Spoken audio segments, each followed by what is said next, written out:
ગુજરાતમાં ચોમાસાની શરૂઆત થઈ ચૂકી છે. મેઘરાજા મન મૂકીને વરસી રહ્યા છે. ત્યારે યાત્રાધામ પાવાગઢ ડુંગર પર વહેલી સવારે 5 વાગ્યાની આસપાસ સર્જાઈ એક દુઃખદ દુર્ઘટના, જેમાં 2 લોકોના મૃત્યુ થયા છે અને અનેક યાત્રિકો દટાયા.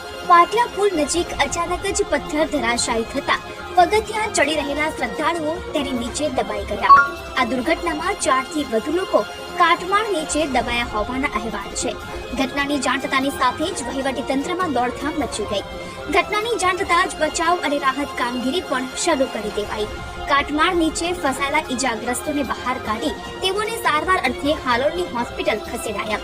તંત્ર દ્વારા સ્થળ પર સુરક્ષા વ્યવસ્થા સઘન કરીને તપાસનો ધમધમાટ શરૂ કરી દેવાયો છે.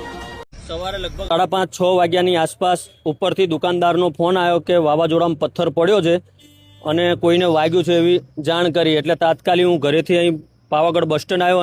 અહીં આવીને અહીંથી જીપ સ્ટાફના લગભગ 15-20 છોકરા અને સ્થાનિક દુકાનદારોને લઈને હું ઉપર જતો હતો.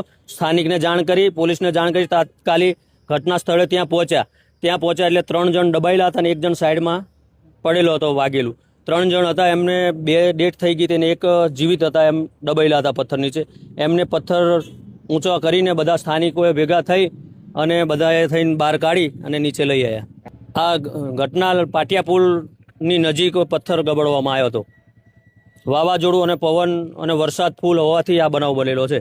હજી ખ્યાલ છે નહીં. રેફરેલ મોકલ્યા છે 108 દ્વારા અને અહીં જીપ દ્વારા બોડી મોકલેલી છે, રેફરેલ મોકલેલ છે.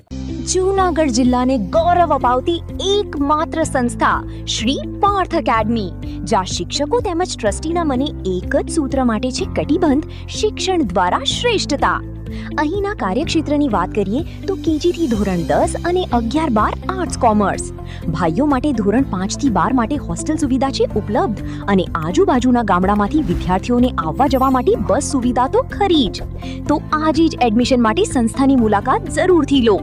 મૂળ ગોરેજ, વલ્લભગઢ, માંગરોળ કિશોર હાઈવે, તાલુકો માંગરોળ, જિલ્લો જૂનાગઢ. Mobile number 87 118 181 82.